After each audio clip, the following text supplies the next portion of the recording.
Ils sont considérés aussi certains qui prétendaient faire placer les gens, les êtres humains comme des cafards, comme avait dit Jean Ping du Gabon. Alors que mon candidat naturel avait dit ceci, ce n'est pas qui veut, mais c'est qui peut, le chef de l'État. Mes très chers compatriotes, mon candidat naturel ne s'éternise pas au pouvoir, mais il ne veut pas que son pays soit bradé. Il est le spécimen du roi Rodolphe Mangabel, pendu le 8 août 1914, et moi, Anatome Vena, je suis Ngosodine auprès de lui, le bon samaritain auprès de Jésus-Christ. Cet étranger qui suis allé lui dit merci. Il est avec vous, Anatome Vena. Le tout premier parti démocratique, le RDPC, créé le 24 mars 1985 à Bamenda, ne sera jamais fragilisé à Bamenda, dans son lieu de naissance. Le président Paul Biya vient d'être spirituel depuis le 13 février 2018. Il ne se reproche de rien. Il n'est pas étonné que ces pilleurs, ces déstabilisateurs qui se trouvaient dans son navire devaient le quitter d'eux-mêmes, parce qu'ils sont majoritairement les francs-maçons. Ils sont très solidaires. Notre parti, le RDPC, n'est plus la vache à lait. Il est devenu âme immortelle, comme avait souhaité son fondateur, mon candidat naturel, Paul Biya. Le vrai UPC de sang, qui se découvre, qui sort de sa coquille. Car nous, les retraités, nous fûmes tous les UPCistes et nous demandons à notre jeunesse de réveiller leur conscience. Nous avons connu les deux régimes, celui du dictateur Amadou Ahidjo, les ténèbres, et celui du renouveau Paul Biya, la lumière, la liberté d'expression. Même les sans-caleçons ont droit à la parole, sans inquiétude. Même les injures, on ignore le droit de naissance. Tout est permis, pourvu qu'on devienne même par un bâton magique chef de l'État.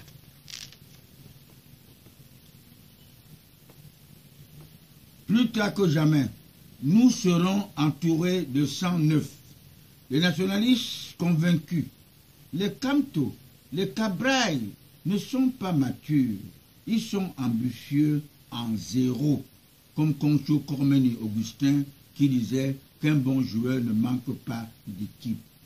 Et il avait déclaré que l'argent se trouve entre deux avions, entre Washington et New York. Notre premier parti, le RDPC, tous ses membres ne sont que des héritiers du parti unique, l'UNC. Malheureusement, le fondateur du tout premier parti démocratique, le RDPC, j'ai nommé le président Paul Biya, n'avait jamais adhéré dans cette politique criminelle élaborée par le franc-maçon Dr Louis Polo Jola, le parrain de notre premier chef de l'État, Amadou Ahidjo. L'homme du code noir français, le sanguinaire, qui tue ses propres frères pour sauvegarder les intérêts de la France. La France d'abord, le Cameroun après. Mes très chers compatriotes panafricains, notre association apolitique COTRAC, collectif des travailleurs retraités de l'Afrique centrale, est née pour combattre MUPAC, Mutuelle des personnes âgées du Cameroun, que tous ses membres ne sont que majoritairement les francs-maçons. L'Occident et le colonisateur ont avalé la poussière lorsque Paul Biya avait octroyé un marché à une société allemande, Siemens, en disant que le Cameroun n'est pas la chasse gardée des Français. Aussitôt, il fut interpellé à Élysée chez le franc-maçon Jacques Chirac, le père spirituel de Sarkozy. Après, il est venu en visite au Cameroun pour manger sa part, comme Giscard d'Estaing qui avait fini à Centrafrique. Tous glissent à cause de l'Afrique. L'association que nous avions mise sur pied par l'inspiration des bons anges de Dieu, les mêmes bons anges de Dieu qui ont placé mon candidat naturel Paul Biya à la tête de notre nation, parce que Dieu savait que le Cameroun, l'Afrique en miniature, serait très convoité par les prédateurs, déstabilisateurs, francs-maçons, tapis dans l'ombre. En 2016, j'ai eu l'inspiration des bons anges de Dieu de lui solliciter un troisième septennat à cette époque. Ces apprentis sorciers m'ont traité de tous les noms d'oiseaux. J'ai sollicité cette messe parce que si on le prenait, on le tuait sans aucune forme de procès. Au moment de la célébration de cette messe d'action de grâce que j'avais payée à la cathédrale Saint-Pierre et Paul de Bonadibon pour remercier notre marraine, la Sainte Vierge Marie, de l'avoir épargnée lors du coup du 6 avril 1984, l'évêque Cléda a refusé de célébrer cette messe, alors que c'est lui qui avait célébré celle du fils de l'ex-gouverneur du littoral devenu Saint Aristide, et que j'aurais dû baptiser le plus grand comité de base dans le Vouri pour remercier Jésus-Christ de l'avoir accepté auprès de son Père au paradis. Ces charlatans de Nietzsche ne sont que des opportunistes politiques qui souhaitaient que la canne soit retirée chez nous. Nous le savions, même avec leur comité de normalisation, qu'ils sachent ceci, quand la volonté de Dieu veut s'accomplir, même les obstacles deviennent des avantages.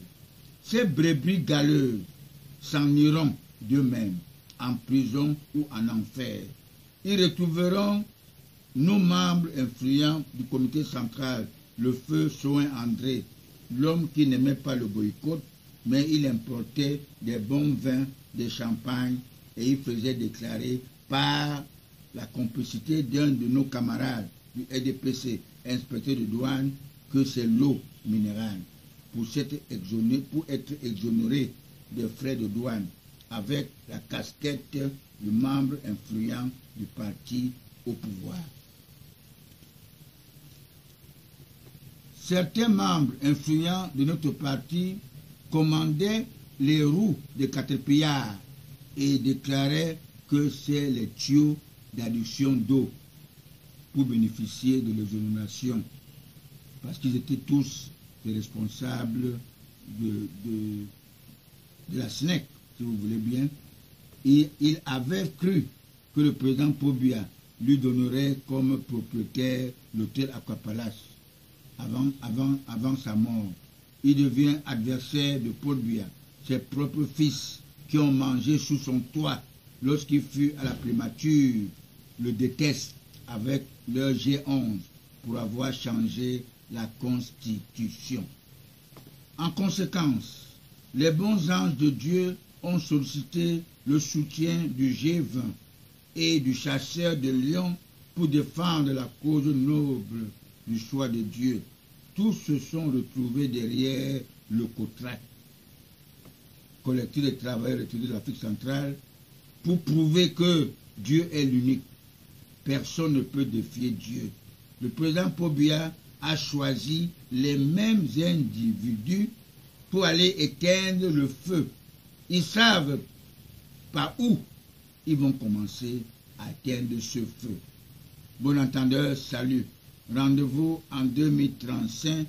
Cessez d'être bêtes. Nos frères vous disent que Paul Biya est vieux. Vous croyez qu'il avait placé notre émergent en 2035 pour laisser quelqu'un d'autre venir travailler à sa place? Je vous dis non. Paul Biya est la personne qu'il faut. Moi-même qui vous parle, en 2035, j'aurai 86 ans. Et Paul Biya aura 102 ans. Alors, tranquillisez-vous. Hein, gardez votre paix. Paul Biya vous aime. Et ne le sous-estimez pas, il vous aime. Et il n'est plus président du parti, il est le président de tous les Camerounais. Malgré le retard que vous faites, je vous avais dit que c'est-à-dire la paix n'a pas de prix. Quand on fait le désordre dans un pays, on n'avance pas, on n'évolue pas. Et les gens, les déstabilisateurs ont besoin de ça pour se moquer de nous. Je vous remercie.